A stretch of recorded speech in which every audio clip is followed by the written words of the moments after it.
I've been looking at the president's 120-word FBI budget request, the so-called skinny, I'll call it Ozempic request, that states that, quote, the undoing of the weaponization of the FBI is one of the administration's top priorities. The weaponization of the FBI is something that deeply concerns me. Ma'am, you want to know who was targeted by a weaponized FBI? Me. You want to know how and why? Well, you want to know what I'm doing to fix it? Let me move on. Well, you should read the book because there's no enemies So- list on that book. So There are you- people that violated their constitutional obligations and their duties to the American people. That's good. You And they gave were them due rightly process. called out. I'm And you changing should topics. give that book to every one of your constituents so they can changing read topics. about it. I won't be doing that. That's their loss. In a fiery and deeply contentious congressional hearing, the long-running debate over the so-called weaponization of the FBI exploded into full public view. The hearing was meant to examine President Trump's latest FBI budget request, a trimmed-down proposal that his administration calls part of an effort to undo the weaponization of the Bureau. But instead, it quickly turned into a tense showdown over politics, power, and truth. Lawmakers confronted FBI Director Kash Patel, a close Trump ally and author of the controversial book Government Gangsters, which many critics claim outlines a roadmap for purging the federal government of dissenting voices.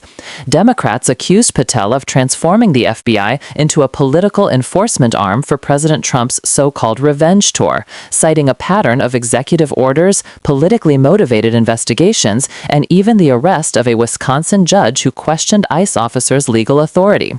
One congresswoman, herself a former impeachment manager in Trump's second impeachment trial, challenged Patel directly, asking, "When can I expect the FBI at my door?" She accused him of perjury during his Senate confirmation, of concealing ties to extremist media figures, and of using his position to target the president's enemies. Patel fiercely rejected the accusations, insisting that he had been targeted by a weaponized FBI in the past, not the other way around. He accused his critics of political grandstanding, declaring that his mission is to defend the Constitution and ensure the FBI is never weaponized again. The exchange laid bare a larger national question. Is the FBI being reformed or repurposed for political revenge? And can an agency once seen as a pillar of independence survive this growing storm of distrust and division? Thank you, Chairman Rogers, Ranking Member Meng, Chairman Cole, Ranking Member DeLauro. And thank you, Mr. Patel, for your testimony and for being here today. I've been looking at the president's 120-word FBI budget request, the so-called skinny, I'll call it Ozempic request, that states that, quote, the undoing of the weaponization of the FBI is one of the administration's top priorities.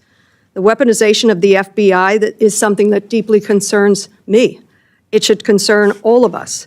And yet, since taking office, President Trump has been on a revenge tour.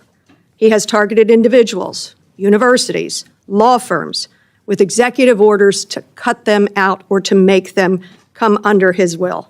He has used ICE to disappear U.S. citizens without due process, and he's fully ignored a unanimous Supreme Court order, and then over the weekend wasn't sure if he was obligated to uphold the Constitution of the United States. In your book, your recent book, Government Gangsters, you include an appendix with a list of names that people have referred to as an enemies list. Now, I know you will claim it's just an appendix, not an enemies list. So let's focus on how the president sees it, on what the president calls it. And you proudly display his quote on the front cover of your book. The president calls this a brilliant roadmap, a blueprint. And I have not even raised your storied children's book, The Plot Against the King. It concerns me how many people from this blueprint have been targeted with executive orders and FBI investigations.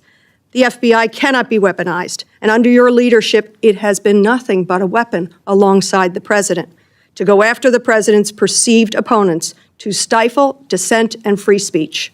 A few weeks ago, as we saw through a social media post that you quickly deleted, the FBI arrested a judge in Wisconsin for correctly asking ICE officials if they had a judicial warrant instead of an administrative warrant, which they did not have. Despite this judge following the law, on the morning of April the 25th, the FBI arrested the judge in an escalation of the weaponization of the FBI under your leadership. Let me be clear. A functioning democracy does not lock up judges. I am gravely concerned about the utter lack of independence of the FBI and its weaponization under your leadership. I am concerned that the president is using this book, your book, as a blueprint, as he has said. It's a blueprint for revenge. And I am concerned that your eagerness, a childlike giddiness to carry out the president's revenge tour, you've shown yourself to be unserious in your statements before you were sworn in and some after. You've shown yourself unfit to lead this important agency.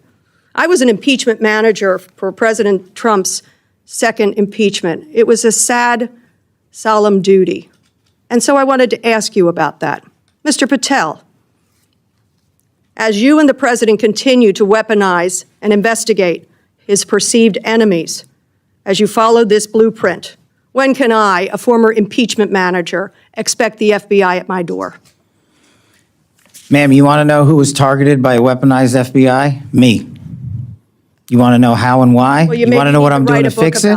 Let me move on. Well, you Change should read the topics. book because there's no enemies So- list on that book. So There are you- people that violated their constitutional obligations and their duties to the American people. That's good. You And they gave were them due rightly process. called out. I'm And you changing should topics. give that book to every one of your constituents so they can changing read topics. about it. I won't be doing that. That's their loss. During your Senate confirmation hearings, you repeatedly denied having any involvement as a private citizen in the firing of FBI officials who engaged in the prosecution against January 6 insurrectionists, the violent rioters who beat and killed Capitol police officers, and whom you referred to as political prisoners. Since then, multiple whistleblowers have come forward, and we know that you likely committed perjury. At the same hearing, you claimed you were not familiar with Stu Peters, an anti-Semitic Holocaust denier, despite the fact that you appeared on Mr. Peters' podcast 8 separate times. 8 times. And you claimed not to recall.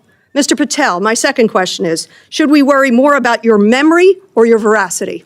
We should worry more about your lack of candor. You're accusing me of committing perjury. Veracity? Tell the American You people didn't how tell- I broke the law and committed a felony. You did. Have the audacity to actually No, put the all facts right, then forward the answer is instead of both. lying for political banter so you can have a 20-second answer donation is- hit. The answer is both. I believe that the The men and answer is women of you're the- failing, Excuse not I me. reclaim my time. Go ahead.